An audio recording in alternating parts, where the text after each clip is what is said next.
You're sick of suffering. You're like, where's God? Why is he not shutting this down?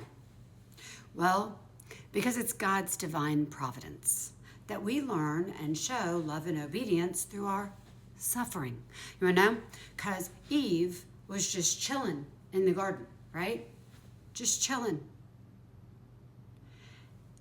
Satan comes in with deception and he twists stuff. Now, you could have a litany of issues that you're contending with that is your own circumstantial problem. God is not allowing that. But if you really are suffering with something that is just not going away, I just want to help you. Please listen. We're just going to cover a few people that literally were attacked by Satan. And it says it right in here.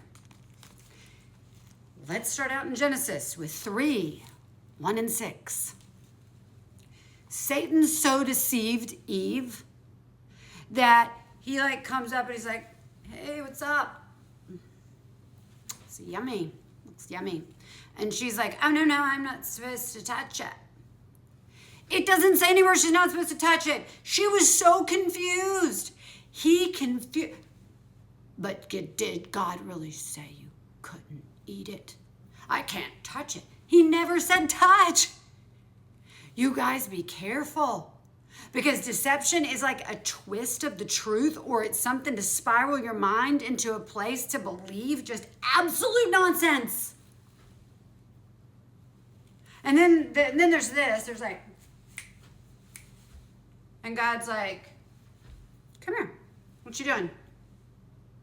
Satan's like, what do you mean? I'm walking on the earth. Just chilling. God's like, have you considered my servant Job? To me, I'm sitting there going, God's going, I'm going to use everything I created. Every single thing. To bring humanity to me. I'm going to bring it all. I'm going to show everybody how these people suffered and he still didn't curse God, did he? Still didn't curse God. Satan's like, let's do it all to him. God's like, go for it. Got free reign. And Satan's like, you said he feared nothing, right? Nothing? Satan had to go all the way down. He had to just literally take everything away. Then there was David. Satan was like, take a census. God's like, I didn't tell you to take a census. He stood up. That's what it says in the Bible. Stood up.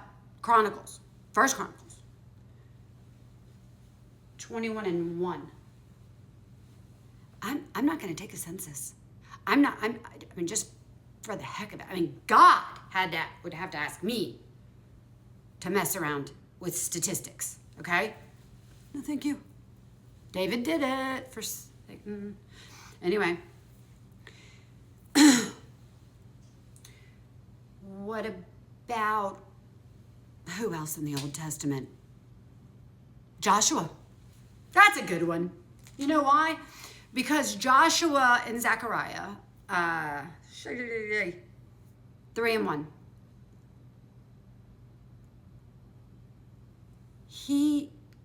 Satan was literally standing, I think, on his right side to accuse Joshua.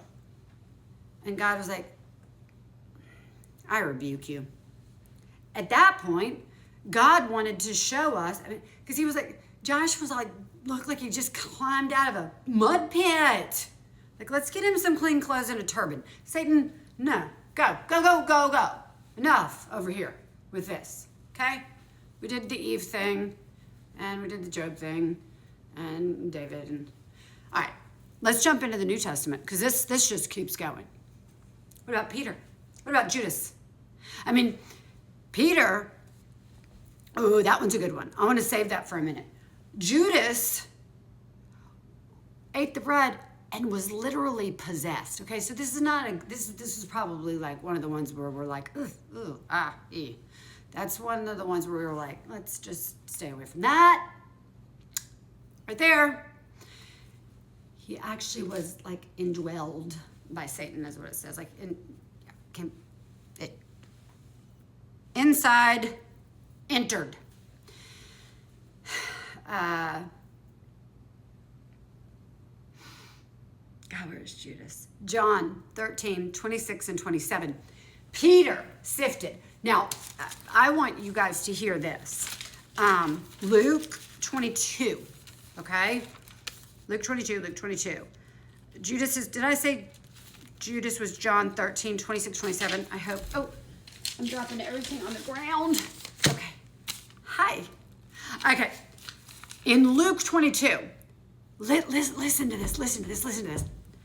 Simon, Simon, behold, Satan has demanded permission to sift you like wheat.